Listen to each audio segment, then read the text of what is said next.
Pinocchio, A Real Boy by Elizabeth Schaefer.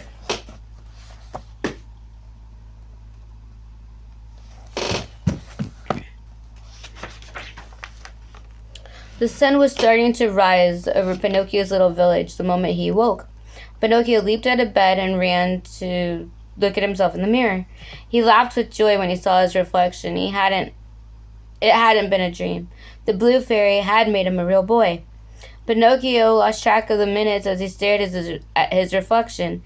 He might have stood there all day if he hadn't smelled two wonderful scents coming from the kitchen. He sniffed the air. Pinocchio could feel a strong new sensation in his mouth, and his mouth began to water. Is this what it's like to be hungry? He wondered. Pinocchio ran to the kitchen where he saw his father Geppetto cooking a large breakfast. There were eggs and pancakes and bacon and sausage and oatmeal and orange juice and toast and milk and muffins and... Pinocchio stopped trying to name everything on the table. Geppetto grinned. I wanted to cook you something special for your first breakfast, so I made literally everything.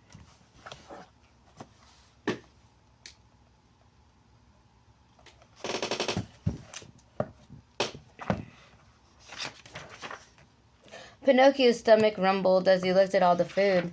Oh, well, come on, Geppetto said. Dig in.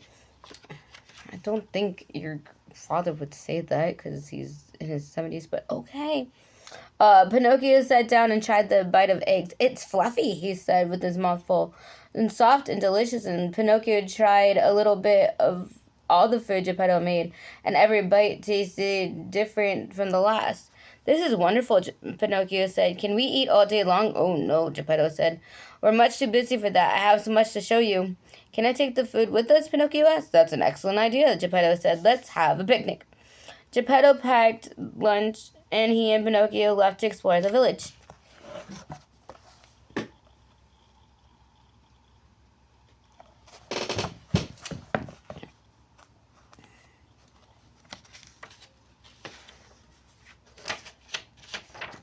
The first thing Pinocchio noticed is how brightly the sun shone. Its dazzling beams felt warm against his skin. Pinocchio and Geppetto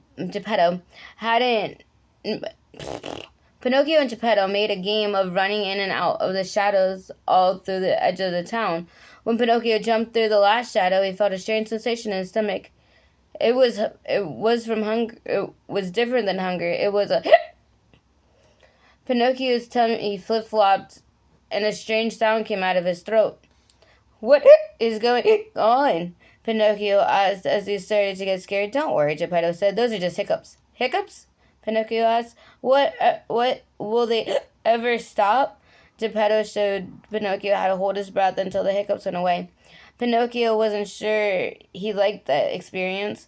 He had been busy thinking of how much fun it is to be a real boy. He hadn't stopped to think about all the things that could go wrong.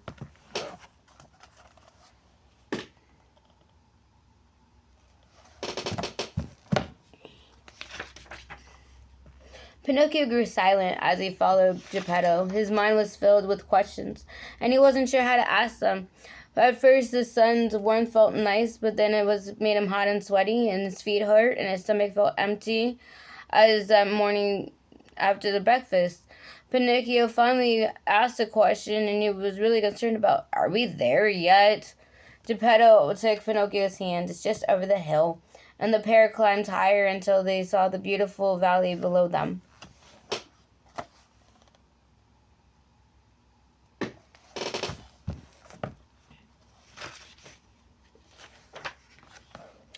Race you to the swimming hole, Geppetto asked. Pinocchio nodded and ran after Geppetto. Pinocchio nodded and ran after Geppetto. Wait, let me try this again. Pinocchio nodded and ran after Geppetto. Nope. Pinocchio nodded and ran off before Geppetto could get ready. Father and son ran down the hill and collapsed in a happy pile at the lake's edge. Time for food, Pinocchio cheered. Geppetto laughed and started unpacking the picnic basket. Geppetto and Pinocchio spent the day at the swimming hole and playing in the water and fishing on the bank. As they played, Geppetto told Pinocchio stories of how many times he used to visit the lake as a young boy. Pinocchio felt much better that he had eaten and was rested. The cool water was refreshing after their long walk from the village. And when Pinocchio scraped his knee on one of the willow trees, he didn't get upset. Excuse me, my turn to start hiccups. He started to realize what an exciting place the whole world was. That one phrase over there really threw me.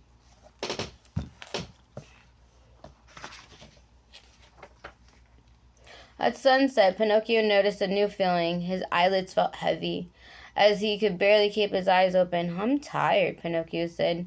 "Surprised at the realization you've had a really big day," Geppetto said. "Are you ready to go home?" Pinocchio nodded, and Geppetto lifted him on his shoulders and carried Pinocchio towards the house in the village. Sitting on Geppetto's back, Pinocchio looked up at the night sky far above them. The wishing star twinkled bright, and Pinocchio realized that being a real boy was more complicated than he imagined.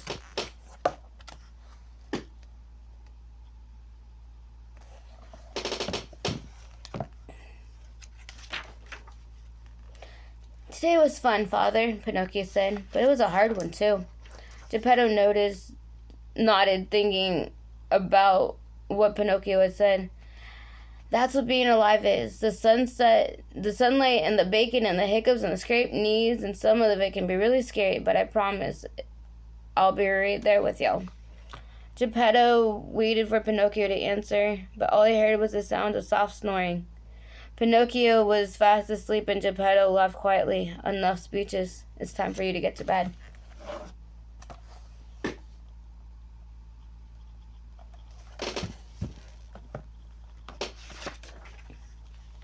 Geppetto carried Pinocchio as gently as he could to bed. He fluffed each pillow, then drew the blankets close underneath Pinocchio's chin. "Good night, my boy," Geppetto said, leaning to kiss Pinocchio on the forehead. "Today was a dream come true, and I cannot wait to share another adventure with you tomorrow."